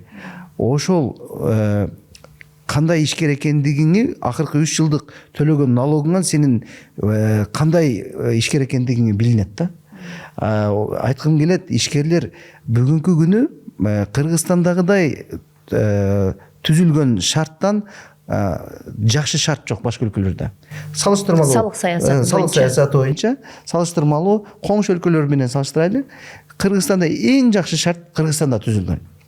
Бирок ошондо дагы салыктан качып, ошол жерден буйтап кетип аткан ишкерлерди көрүп, бул адамдын деңгээлинде, ал өзү кайсыл деңгээлде экендигин ар бир ишкер балким бүгүн өзүнө өзү баа берип отурушу мүмкүн да. Айткым келген нерсе, салыктан качпай салыкты төлөп, ошол эле учурда мамлекет менен тыгыз байланышса, ар кандай мүмкүнчүлүктөр бар бүгүнкү күнү. Мына азыр Урмат мырза баштап кетип аткан бүт башка өлкөлөргө чыгып аткан чоң жарманкелерге барып, ар кандай мүмкүнчүлүктөрдү алып келип атышат. Бул боюнча дагы Урмат мырза сиз айтып берсеңиз, канча өлкөгө немеге выставкага бардыңыздар, көргөзмөгө, кандай жыйынтыктар чыкты бүгүнкү күнү? Ишкерлер үчүн деги эле сиздерге кирип, сиздер менен байланыш жеңилби? Эгер жеңил болсо, кандай бир оорчулук болсо, кандай бир оорчулуктар бар? Сиздердин талабыңыздар кандай? Сиздер менен тыгыз иштешкенге болобу, мүмкүнбү? Башка биздин көрүүчүлөр келип, эшик каккылап келсе, сиздер эшигиңиздер ачыкпы деген суроо да. Негизги экспорттоочуларга 3 түрлүү колдоо көрсөтүлөт. Теория жагынан, анан практика жактан. Биринчиден бул финансылык колдоо. То есть бул кредиттик жана финансылык ыкмалар. Экинчиси бул субсидирование деп коет. То есть экспорттук негизинде субсидирование көрсөтүлөт. То есть алар отраслевой болуп бөлүнөт. Айыл чарбаныкы өзүнчө, өндүрүш жакта өзүнчө и финансылык эмес колдоо. Бул дүйнөлүк практика негизинде классификация ошондой да. Анын ичинде биз көбүнчө ушу финансылык эмес колдоону көрсөтөбүз да. Анын ичинде ушу жанакындай каерден мен кардарларды табам суроого жооп берген. Жаңы рынокторго кантип чыгабыз? Акыркы ушу 1,5 жылдын ичинде биз уже 30тан ашык көргөзмөлөрдү уюштурдук. Анын ичинде көбүнчөсү бизге тажрыйба болгон базарлар бул Россия, Анан мен айтпадым да эксклюзивдүү маалыматты берем депчи. Жана ушу анализ кылып атабыз биз азыр. Мисалы, азыр жаңы эле ушул мурдагы жумада биз Москвага барып келгенбиз. CPM деген бар. Өзүңүз билесиз, Collection Premier Moscow деген көргөзмө. Анан жылда биз дагы B2Geza деген платформанан колдойбуз ошо катышуучуларды. CPM-ге биз 20 ишкерлерди алып бардык. CPM мындай формат экен. Негизги CPM качан келди эле? Анын форматы кандай болуп эволюция болгон? 20-жыл санкциялар башталганда, ал 2014-жылы мындай чоң санкциялар башталды Россияга. Крым окуядан кийин. Ошол окуядан кийин бир нече брендтер жабылып баштаган да, кетип баштаган рыноктон. Сиз өзүңүз билгендей, Gloria Jeans self-made миллиардер болду. Forbes'ка кирген миллиардер. Ушул пайда алып келди да, кээрки ички Россия Федерациянын өздөрүнүн брендтерине. Gloria Jeans мисалы биринчи орунда, Zara, H&M, Nike жана башка деним брендтерине, эгер биз 2018-те биз анализ кылганбыз да, ошо структура кийим тигүү тармактагы Россиянын рыногун где-то 18%-ын ошо глобалдык брендтер кармаган. Анын ичинде жанакындай специализированный бренд нишалар, спортивный кийимдер мисалы Nike, Adidas, алардын өзүнүн долялары болгон. Эгер биз ошолорду, алар азыр кетти рыноктор, ошол ниша ачылды да. Анан пандемия болду, анан окуя болду жанакы Россия менен кошуна мамлекети. Ошолор башталгандан кийин абдан рынок өзгөрүлүп атат да азыркы учурда. И Collection Premier to Moscow көргөзмө, CPM деп коет. Ал именно ready to retail деген формат. То есть ритейлге даяр коллекцияларды алып келишет. Быйыл кимдерге көбүнчө келишти? Кытайлар, түрктөр, Италиядан, анан көбүнчө Россияда чыккан брендтер. И биздин ишкерлер, 20 ишкерлердин ичинде бардыгына контрактылар болду. Керкилер, мисалы, тажрыйбалуу ошо CPM-ге жылда катышкан бир ишкана бар, Eline Moda деген. Ал жекебиз жылда катышат, жылда жакшы контрактылар, то есть сатып алуу, то есть ал жакта акасы бир линейканы даже сатып алыш мүмкүн. 10 линейка ошондой. То есть ready, то есть азыр складта, ошо Москвада сенде бар болуш керек товарың. И сразу дүкөнгө келип туруп сатат да ушул товарларды. Ушу чакан эмелер менен. То есть биз эгер Кыргызстанда биздин негизги моделибиз кандай? Бул пошив. То есть биз модельди бизге жөнөтөт заказчик, биз аны лекаларга салыштырып, ткандарды таап, анан аларга линейкасын даярдап туруп жөнөтөбүз. Алар макулдугун берет, биз аларга заказ чыгарабыз. Бул подзаказ, аутсорсинг да. Ал жакта уже готовый модельдерди сатып алышат экенде, и сразу ошого контракт түзүшөт. Мисалы, компаниялардын аттарын айтпайын, бир компания азыр жакшы бир көлөмдүү контрактка чыгып атышат да. Алардын эмеси көлөмү чоң, өзүнүн фабрикасы. Дагы бир фабриканы азыр чүйдө салып атышат. И буюрса ошолор өздөрүнүн азыркы өндүрүш көлөмүнүн 30%-ын бир чоң сет менен контракт түзүп атышат. То есть ал жака жанакындай чакан офлайн ритейлер келишет. И андан тышкары чоң сеттер да келишет да. Мисалы, Суда жана башкалар бар го. Мындай нишевый, то есть жалгыз гана 5 карманов, мисалы, денимдерди саткандар, же болсо только эркек кийимдерин саткандар сеттер бар го. То есть ошолор бул эмнени билдирет? Бизге CPM, биз CPM-ге өзүнчө жол менен даярданыш керекпиз. Бирок, мисалы, бир компания барды, биринчи жолу барыптыр CPM-ге. Алар өздөрүнө максат койду, биз ошол CPM-ге барып туруп эң көп алабыз контактыларды. Негизги контактылар. То есть клиенттик база менен иштөө бул өзүнчө мындай культура деп койсок болот да. ар бир компанияда бул сөзсүз түрдө биринчи орунда продажа жактан, сатуу жактан клиенттик база менен иштөө. Бир компания айтып берди, ошо мен өзүмө максат койдум, эң жогору контактыларды биз санын көп алып келебиз депчи. Алар ошо 4 күнүн ичинде 60 контактыларды чогултуп, клиенттик базаны топтошту да. То есть булар мындай коюшкон жок, биз контрактларды чыгарабыз депчи, сразу ошол эле выставка. Алар айтышты, биз ошолорду киргизип, анан ошолор менен иштейбиз. Клиенттик база менен иштеш керек. То есть көргөзмө бүтпөйт, көргөзмөдө натыйжа сразу болбойт. Ага даярданыш керек.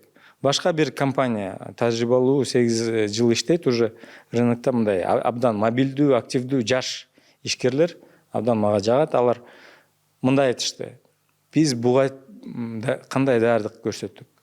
Биз 1 ай мурда баштап бүт теплый контактларды, клиенттерди, то есть жылуу, то есть аларга заявка түшкөн, буга чейин түштү, бирок отгрузканы же баасын тура эме кылышкан жок, сүйлөшкөн эмес, тил табышкан жок да. То есть алар заявка, интерес түштү, бирок заказ түшкөн жок да.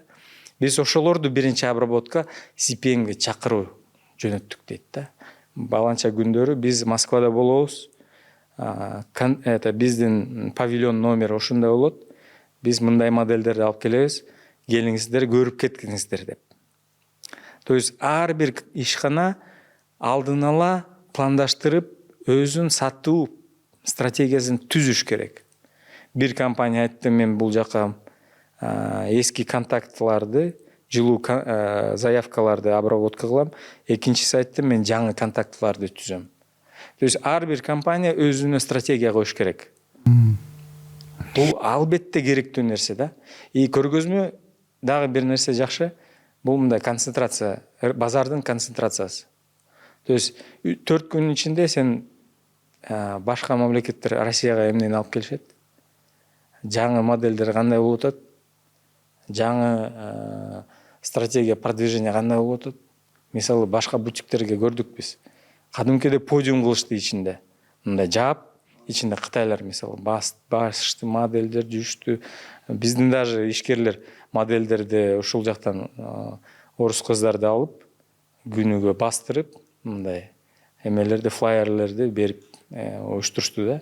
То есть биздин ишкерлер уже мындай сатуу жанакындай B2B мындай илгерилетүү жактан уже өсүп келе жатат да. Ар бир бутикте стол, биздин сухофрукт, жаңгактар менен чай, суу, бүт мындай клиент ориентированный да. Келиңиздер, отуруңуздар, сразу отуруңуздар, чай ичиңиздер и сразу айтып беришет да. То есть мындай уже биздин деңгээл өсүп келе жатат да ишкерлердин. Жакшы. Канчалык мен кошумчалап коеюн, канчалык ишкер көргөзмөгө жана форум, бизнес форумдарга чыкса ошончолук чынында өсөт. Өзүнүн үстүнөн иштөө өсөт. Былтыр биз ошол СПМде билесиңби, биз барганыбызда жолугушуп калганбыз ошол жакта. Бул СПМ көргөзмөсү Бутигезадан айырмасы, ал жакта даяр продукция, офлайн соода. Биз ошондон экенин билип келгенбиз. Булардын уюштуруучулары менен да сүйлөшүп келгенбиз. Себеби ал жактагы Россиянын өзүнүн брендтери дагы бир пальтосунун дөңүнөн сатылган баасы 20 000 рубль, 15 000 рубльдан башталат. Ага абдан мыкты, жогорку деңгээлдеги технология менен тигилет. Буга жогорку мыкты жабдуулар керек. Сырьёлорду дагы абдан жакшы Турциядан, Кытайдан алынат. Ичиндеги ичилиги деп коет подкладдарын дагы мындай пахта түрүндө өтө жогорку сапаттагы сырьё менен фурнитуралар бүт алынат да. Ошондой жерге эми биздин ишкерлер барып, эгерде ошол жака чыгып алса дагы жакшы. Анан дагы бир кошумча СПМге катышуу үчүн сөзсүз түрдө Россияда федерацияда шоурум болуш керек. Алар карап, кармап, көрүп, анан заказ берип 10дон, 20дан, 50дөн деп ала берет да. Мен ошондой түшүнүп келгем. Ошол эле учурда Битугеза бар. Бул мындай CPM биякта турат, Битугеза мындай турат. Битугезага биз абдан бизге талап болот да. Жылда биз B2G уюштурабыз. Ошон үчүн биз ал жака софинансирование талап койдук да. Биз мисалы CPM-ге 100% жаптык арендалардын 100% менен каржыланды мамлекеттен. B2G-да бизде 200 заявка түшөт. Ишкерлер 200 заявка түшөт. Ал жака биз максимально көбүрөөк барсын деп софинансирование талап кылабыз. 50%-ын ишкер жабат, 50%-ын биз жабабыз. Жылда биз 50-60 компаниядай алып барабыз ал жака. Ал жактан натыйжалар действительно жакшы болот. Себеби ал B2G Profession деген платформа бар, B-Profession, ошо RAFI деген ассоциация бар, Российская ассоциация фэшн индустрии деп коет. То есть ошол алар абдан мобилдүү, абдан адаптивдүү ассоциация. Алар именно ошол платформа, сорсинг платформа уюштурат да. Абдан жакшы өтөт жылда. 2 жыл уже, акыркы 2 жыл 2024-2025 ушу Бишкекте өтүп келатат. Биз ошол биздин чакан ишкерлерди, ишканаларды ошого чакырабыз. Биринчиден ошо Бишкекте өткөн B2G-га катышкыла. Ал жылда жазында өтөт. 2026 биз азыр сүйлөшүп атабыз RAFI менен, же болсо мартта, же болсо апрелде өткөрөбүз.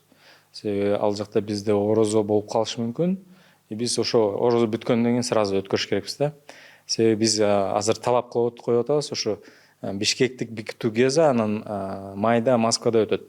Майдык B2G-нын ортосунда көбүрөөк мөөнөт болуш керек. Себеби бул команда биякта иштеп, Москвада B2G-да ресурстар көбүрөөк колдонуп, бул жака клиенттик трафик көбүрөөк алып келиш керек да Москвагачы. Мисалы биз мындай кичине сезим болду да, что быйыл биз Бишкекте өткөрүп, апрелдин башында, анан Москвада майда өткөрүп, кичине клиенттердин трафиги ноябрга салыштырганда, 2024-дүн ноябрына салыштырганда кичине төмөнүрөөк болуп калды депчи. Билбейм эмне себептен, бирок аны карабастан да даже жаңы B2G жаңы катышуучулар, жаңы барып, жаңы катышып ишканалар, алар айтышты, бизге абдан жакшы результаттар алып келди. Абдан жакшы результаттар. Ошондуктан биз ишенебиз, биз жылда биринчиден Бишкекте өткөрүш керекпиз. Кийинки жылы биз көбүрөөк чоңураак площадка болуш керек. Чоңураак площадкада көбүрөөк биздин ишканалар катыш керек. Анан экинчиден улантыш керек.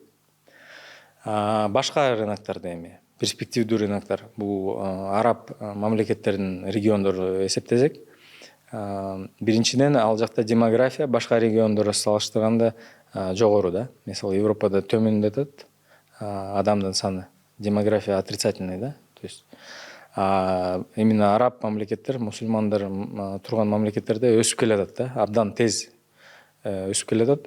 То есть алардын потреблениясы жогору болот.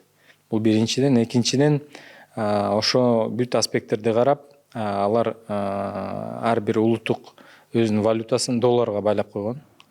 Бул валюталык рисктерди туруктуулугун билдирет да, бул ушул базарлар.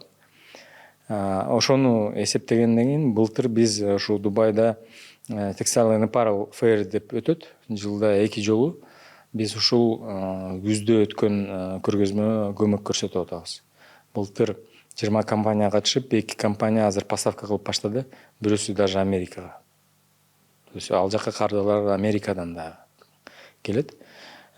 Ошо бизде планда бар, ошо ноябрь айында биз Кудай буйрса азыр ушул кийинки жумада биздин Кыргыз экспорт борбору Парижге алып барат компанияларды, туруктуу чоң ири компанияларды.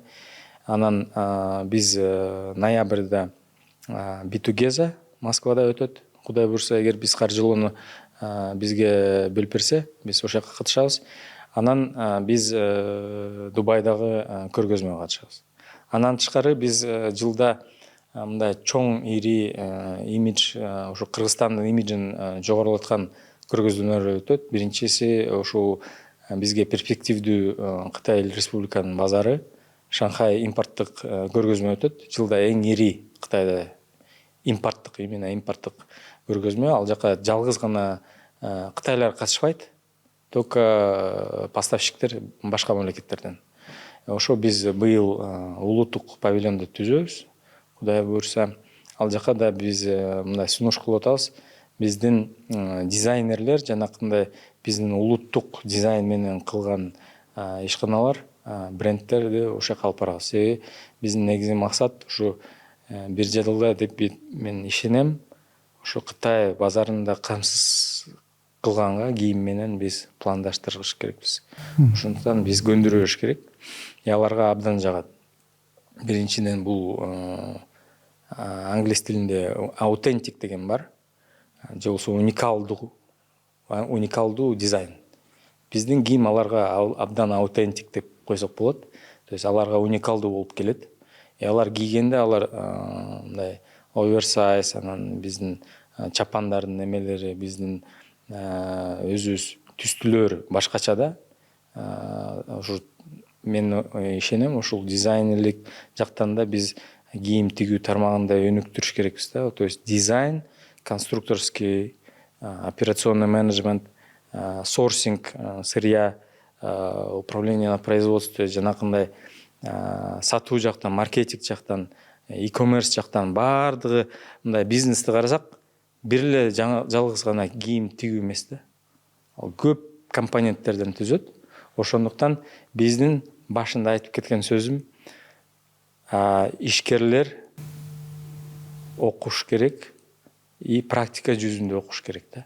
То есть жылда мындай анализдеп, окуп, даже бүгүнкү күндө чат GPT-ни колдонсо дагы аларды текшерип, неме кылыш керек да, маалымат алыш керек, топтош керек да. Себеби бир күнү келет, ушундай кардар түшөт, жакшы кардар. Ошого бир нече маалымат негизинде мындай презентация кылып туруп контракт аласың да. Эгер ушул маалыматты билбесең, ошол керектүү маалымат мүмкүн кардарды тартмак, анан контракт түзүлмөк да. То есть бүгүнкү күндө ар бир ишкер мындай көз карашы мындай абдан чоң болуш керек да. Производство, сапат, ткань, текстиль, стандарт, логистика, бүт жактан и сатуу, маркетплейс, омниканальность, соцтармак, трендтерди билиш керек да. Себеби ал түшүнүш керек кардардын эмесин, талабын. Мен даже университетте окуганда, мен китепканага барганда, ошо Томсон деген стратегиялык менеджмент китепте, базовый бир стратегиялык менеджмент боюнча, мындай ал кезде ошо 90-жылдары ал чыккан китеп. Ал мындай айтышкан да, эгер бүгүнкү күндө мисалы операционный менеджмент бул эмне, бул жанакындай управленческий учет деп коет, сен себестоимостьты төмөндөтүш керексиң и сапатын чыгарыш керексиң. А стратегический менеджмент сен кардардын расходторун төмөндөтүш керексиң. Убакыт и финансы. Мисал катары. Сен жумуштан чыктың, сен кардарың мисалы жаштар, студенттер. Алар үйдөн чыкты, убакыты жок. Кече түнкү чейин же китеп окуду, же бир жакты темселеп жүрдү. Убакыт жок. Эртең менен турду, завтрак жок. Чыкты, автобуска отурду, немеге келди, же болсо метрого отурду. Чоң шаарларда эсептесек, метронун жанында беземке болуш керек да. Анын убакытын, то есть тез арада бир завтрак кылып алыш керек да. Же болсо башка бир мындай тренд да, башка сектордон. ПП бар го, туура тамактануу. Health and wellness деген чоң тренд бар. Туура тамактануу, ЗОЖ деп коет. Снэк деп коет. Health and wellness snacks, то есть мындай закуска катары. То есть сен дүкөнгө бардың, мындай ПП закусканы алдың, метрого отурдуң, китеп окуп атканда сен тамак завтрак кылып бересиң. Ал биринчиден ПП, экинчиден убакытты сен экономдойт. И сен вроде бы ПП жеп атасың, бирок убакытты тез арада. Fast food and ПП бир эмеде. То есть бул биз ар бир кардардын расходторун ойлош керекпиз. Ошол стратегический менеджмент бул кардардын эмелерин убакытын төмөндөтүш керекпиз, и финансы жактан төмөндөтүш керекпиз.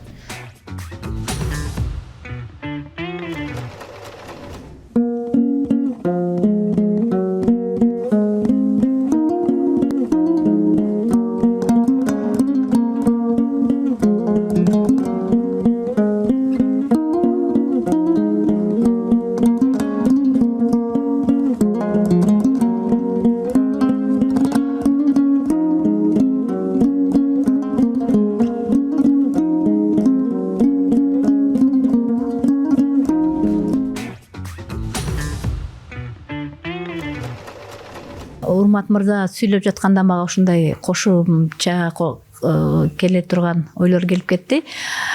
Дизайнер боюнча мен 23-жылы Таск долбоорун жеңип алып Түштүк Кореяга форумга барганбыз. Ошол жакта бул мамлекеттин мага жакканы, эң жакканы дизайнерлик борбор бар.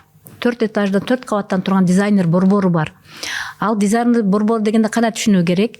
Ошол дизайнердик борбордо технологдорду, механиктерди, конструкторлорду, дизайнерлерди кыска мөөнөттүн ичинде окутуп чыгат.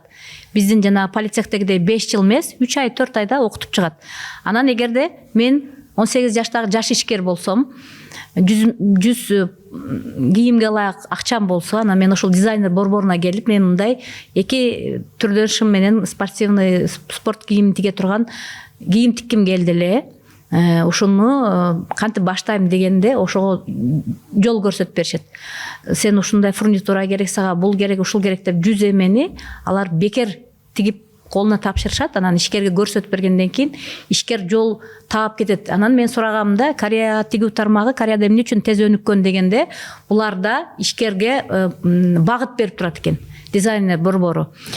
Анан ошондо бизде дагы азыр мамлекеттик программаларга киргизсе, ушундай бир 4 кабаттан чыккан ушундай дизайнер борборго окшогон болгон болсо, себеби жабдыктар аябай азыр өзгөрүп жатат. Бизде мисалы мурда башка мамлекеттерге барганда кичинекей биздин фабрикалар, цехтер кичинекей болуп калат эле, биз аябай суктанат элек. Быйыл Кудайга шүгүр, мына Заммайсал деген өлкө башчы ачкан жанагы 100 ишкананын катарына кирип, бизде аябай чоң сокулукта фабрика ачты. Анын артынан мына Вестел ачылып, ишкерлер абдан шарты менен сонун фабрикаларда жатышат. Жабдыктары дагы сонун, бирок ошол жабдыкты алып келгенде механиктер да түшүнбөй калып атат. Ошол механиктерди да окута турган, бизге окуу борбору боло турган кыска мөөнөттө ушундай борбор керек да. Анан мен кечеки жумада мен абдан кубанып, абдан көңүлүм, маанайым көтөрүлүп жүрдү. Эмне үчүн көтөрүлдү? Себеби биздин Кыргызстан болгону 7,5 миллион калк болгон менен Россияга болгон экспортто мына немец журналисти бизден келип интервью алып кетти. Ошол журналист жазып чыкты. Урмат мырза айткан Profession компаниясы ал анализдеп, статистика менен карап чыгыптыр. Экспортко чыгарган мамлекеттердин ичинде 5-орунду ээледик Россияга. Биринчиси Россия, Туркия, Кытай болду, экинчиси Турция болду, үчүнчүсү Индонезия болду, төртүнчүсү Россия болду, бешинчиси Вьетнам менен Кыргызстан. Канча пайызын экспорт эткенбиз? 5-чи камсыздаганын жазбады, бирок 5-орунду алды. Бул деген абдан жакшы көрсөткүч. Демек, кыргыз ишкерлери баары бир алдыда мыкты. Биз чоң-чоң кошуна мамлекеттерде көп миллиондогон калктардын арасында 7 миллион болгонубуз, биз алдында турганыбызды билинди да ошого. Ошондуктан дагы биз өнүгүп өсө беришибиз керек. Өнүгүп өсүү үчүн бизге абдан сөзсүз мамлекеттин колдоосу керек. Ошондуктан биз чогуу бир команда болуп, тигүү тармагы мамлекет менен чогуу өнүккөнгө шарт бар. Аны кылуу баарыбыздын колубуздан келет. Урмат мырза, сиз айта аласызбы? Ооба. Канча пайыз? Кыргызстан Россиянын канча пайызын камсыздайбыз? Статистикасы ал өзүнчө да. Бирок 2024-тө биздин экспортубуз төмөндөдү. Бул биздин улуттук статистиканын негизинде. Анан именно кийим тигүү тармагынан. Бирок мен жеке оюм, бизде учет деген бар. Учеттун бир эмеси бар. Себеби алар өзүнчө эсептейт, биз өзүнчө эсептейбиз. Ушунун негизинде себеби биз таможня союзга киргенден кийин бизде таможнянын статистикасы жок болуп калды. Бизде азыр экиге бөлүнөт: таможня статистика и налоговый статистика. Ошондуктан мен жеке оюм бизде өсүп келатат. Себеби бизде импорттук эмелерди, кездемелерди карасак, кездемелердин импорту өсүп келатат да. Бул эмнени билдирет? Биз значит көбүрөөк тегебиз. Бул бир да, бул косвенный мындай анализ. Бирок мен жеке мындай сунушум негизги, эгер биз эки көмөктөш болсок, мамлекет жана ишкер эки тараптуу тең кылыш керек да мамилени. Биринчиден бул салыктарды төлөө, анан финансылык системаны ачык, айкын көрсөтүш керек да. Себеби эгер двойной бухгалтерия жана башкалар жүргүзсө, значит бул мындай тең мамиле эмес да. Тең мамиле эмес. Бул биринчиден. Экинчиден, эгер сен ачык, айкын системаны киргизсең, каржылоо финансылык системаны, бул сенин келечегиңде боло турган инвестицияларга жакшы мүмкүнчүлүк алып келет. Себеби бул кредитный инвестиционный история деген бар.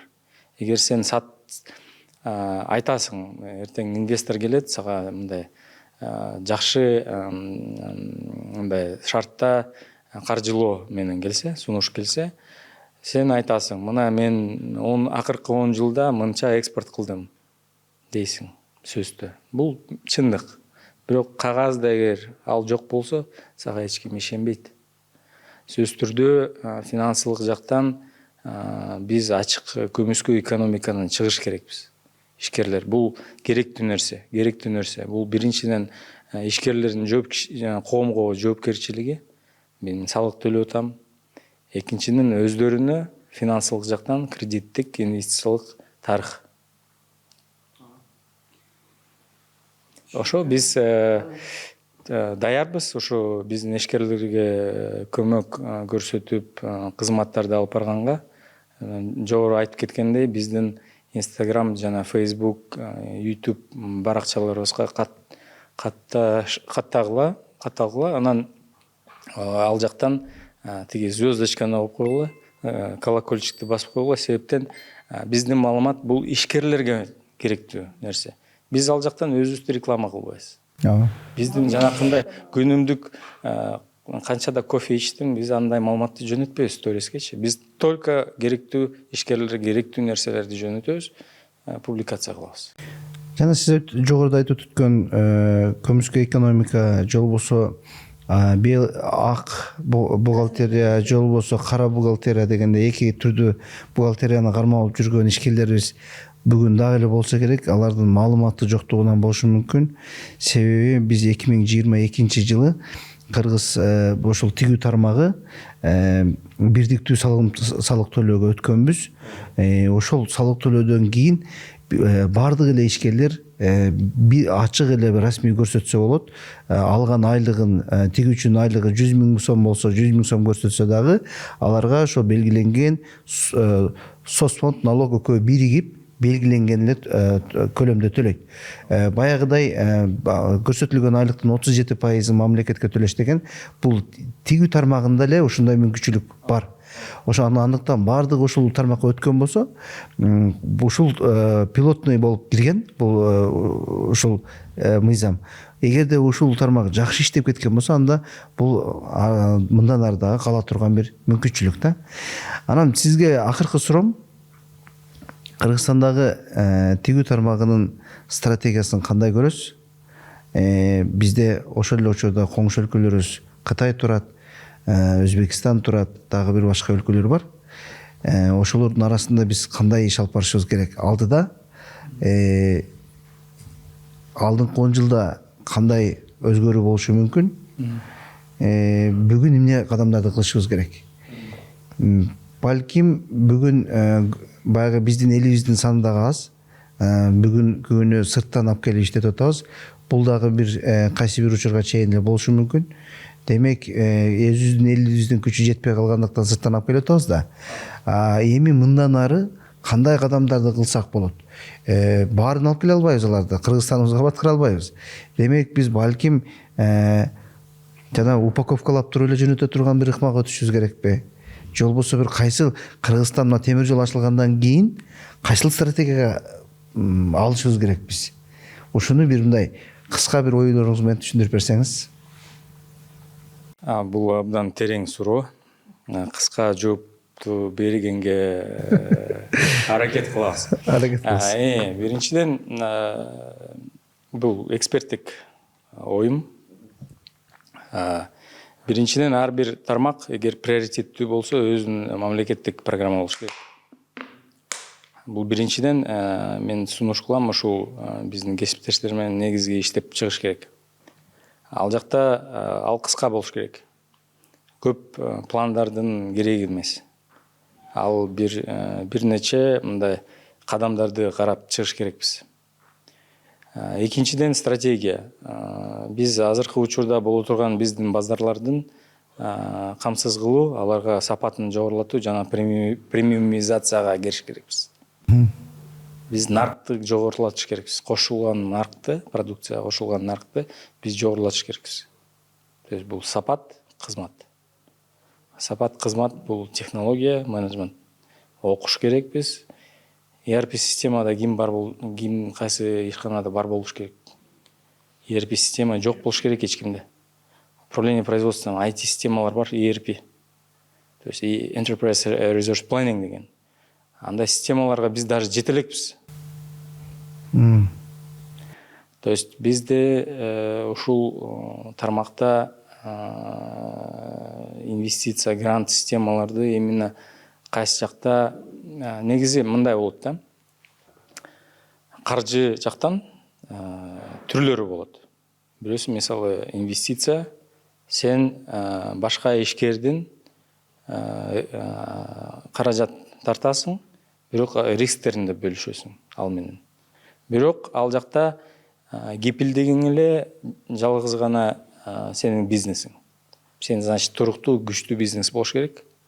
И ал сен бизнести өзүңдү сата албайсың башкаларга, сен эгер инвестор кирсе сделкага. И ал жакта ал дивиденд табат. Бирок ал деле бирдемке менен кириш керек. То есть биз инвестиционный стратегия болуш керек швейный секторда. Инвестиционный стратегия. То есть биз кимдерди киргизебиз инвестор катары. То есть бул инвестиционный каржылоо жактан. Бул бир. Экинчиден бул кредиттер. Эгер бизде азыр тренд болуп атса, ошо адал жолу менен иштеп аткан ишкерлерге биз, значит, атайын продуктуларды табыш керекпиз. Ыкма кылыш керекпиз. Себеби бул ишкерлер, алар жолдорун таап атышат. Өздөрүнүн, значит, ишкердик эмеси күчтүү компетенция. Ошолорго, значит, колдоо көрсөтүш керекпиз. Бул биринчиден, жалпы биздин өзүбүз системада болгон, экосистемада болгон жаңы механизмдерди иштеп чыгыш керекпиз. Атайын именно кийим тигүү тармагына. Үчүнчү бул гранттар. Гранттар качан берилет? Биз билесизби? Качан гана ишкер ушул рискти көтөрө албайт. Эгер бирок ал секторго керек, же мамлекетке керек.